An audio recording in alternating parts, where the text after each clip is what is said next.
ನಾಡಿನ ಎಲ್ಲ ನನ್ನ ರೈತ ಬಾಂಧವರು, ಮಹಿಳೆಯರು, ಯುವಕ ಸ್ನೇಹಿತರಿಗೆ ಪ್ರಥಮವಾಗಿ ವಂದನೆಗಳು. ಕಳೆದ 500 ದಿನಗಳಿಂದ ಬೆಂಗಳೂರು ಸಮೀಪದ ಬಿಡದಿ ಭಾಗದಲ್ಲಿ ರೈತ ಸಂಘಟನೆಗಳು, ರೈತ ಮಹಿಳೆಯರ ಸುದೀರ್ಘವಾದಂಥ ಭೂಮಿಯನ್ನು ರಾಜ್ಯ ಸರ್ಕಾರ ಭೂಸ್ವಾಧೀನ ಮಾಡಲಿಕ್ಕೆ ಹೊರಟಿದ್ದಾರೆ. ಆ ಒಂದು ಪ್ರಕ್ರಿಯೆಗೆ ವಿರೋಧವನ್ನು ವ್ಯಕ್ತಪಡಿಸಿ ರೈತ ಸಂಘಟನೆಗಳು, ಆ ಭಾಗದ ಕೃಷಿಕ ವರ್ಗ ಪ್ರತಿಭಟನೆಯನ್ನೇ ನಡೆಸ್ತಾ ಇದ್ದಾರೆ. ಆ ಪ್ರತಿಭಟನೆ ಈ ರಾಜ್ಯ ಸರ್ಕಾರದ ಹಠಮಾರಿ ಧೋರಣೆಯನ್ನು ಸರಿಪಡಿಸಲಿಕ್ಕೆ ಸಾಧ್ಯ ಆಗಿಲ್ಲ. ಇನ್ನು ಆ ರೈತ ಸಂಘಟನೆಗಳು ಮತ್ತು ಆ ಭಾಗದ ಕೃಷಿ ಕುಟುಂಬದ ಮಹಿಳೆಯರು ವಿಶೇಷವಾಗಿ ಈ ಒಂದು ಹೋರಾಟದಲ್ಲಿ ನೇರವಾಗಿ ಏನು ಪಾಲ್ಗೊಂಡಿದ್ದಾರೆ. ರೈತರ ಪರವಾಗಿ ಈಗಾಗಲೇ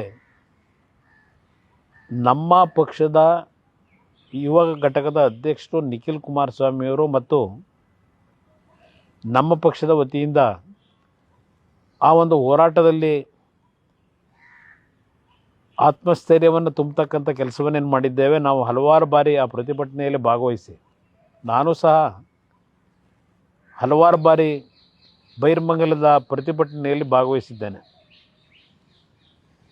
ಇದೇ ತಿಂಗಳು 9ನೇ ತಾರೀಕಿನಿಂದ 11ನೇ ತಾರೀಕಿನವರೆಗೆ 3 ದಿನಗಳ ಕಾಲ ಆ ರೈತರ ಪರವಾಗಿ ಆ ಭೂಮಿಯನ್ನು ಉಳಿಸಬೇಕು ಅಂತಕ್ಕಂಥ ಒಂದು ಹೋರಾಟದಲ್ಲಿ ನಾವು ಸಹ ಅವರಿಗೆ ಧ್ವನಿಗೂಡಿಸ್ತಕ್ಕಂಥದ್ದಕ್ಕೋಸ್ಕರವಾಗಿ ಒಂದು ಪಾದಯಾತ್ರೆಯನ್ನು ಇವತ್ತೇನು 9ನೇ ತಾರೀಕಿನಿಂದ ಪ್ರಾರಂಭ ಆಗ್ತಾ ಇದೆ. ಸುಮಾರು 7,800 ಎಕರೆ ಭೂಮಿಯನ್ನು, ಅದು ಫಲವತ್ತಾದಂಥ ಭೂಮಿ, ತೆಂಗಿನ ಬೆಳೆ, ಅಡಿಕೆ ಬೆಳೆ, ರೇಷ್ಮೆ ಬೆಳೆ, ಬಾಳೆ ಬೆಳೆ, ಹೀಗೆ ಹಲವಾರು ರೀತಿಯ ಬೆಳೆಯನ್ನು ಬೆಳೀತಕ್ಕಂಥದ್ದು ಅಷ್ಟೇ ಅಲ್ಲ, ಆ ರೈತ ಕುಟುಂಬದ ನಮ್ಮ ತಾಯಂದಿರು ಪ್ರತಿನಿತ್ಯ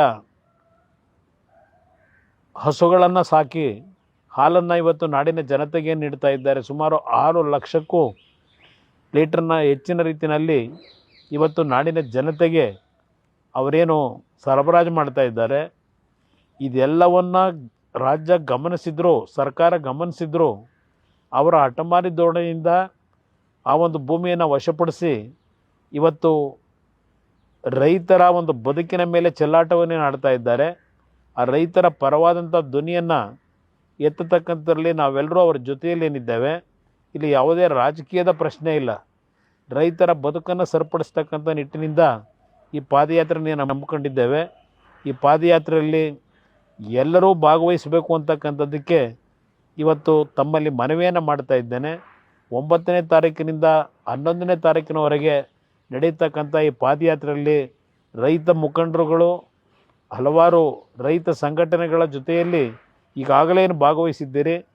ಈ ಒಂದು ಕಾರ್ಯಕ್ರಮದಲ್ಲಿ ತಮ್ಮೆಲ್ಲರ ಒಂದು ಧ್ವನಿಯನ್ನು ಆ ರೈತರ ಪರವಾಗಿ ನೀಡತಕ್ಕಂಥ ನಿಟ್ಟಿನಲ್ಲಿ ನಿಮ್ಮೆಲ್ಲರ ಸಹಕಾರವನ್ನು ಕೋರಿ ಈ ಕಾರ್ಯಕ್ರಮವನ್ನು ಯಶಸ್ಸುಗೊಳಿಸಬೇಕು. ಆ ರೈತರ ಬದುಕನ್ನು ಸರಿಪಡಿಸಲಿಕ್ಕೆ ರಾಜ್ಯ ಸರ್ಕಾರದ ಕಣ್ತೆರೆಸ್ತಕ್ಕಂಥ ನಿಟ್ಟಿನಲ್ಲಿ ತಮ್ಮೆಲ್ಲರ ಸಹಕಾರವನ್ನು ಕೋರ್ತೇನೆ. ಎಲ್ಲರಿಗೂ ನಮಸ್ಕಾರ.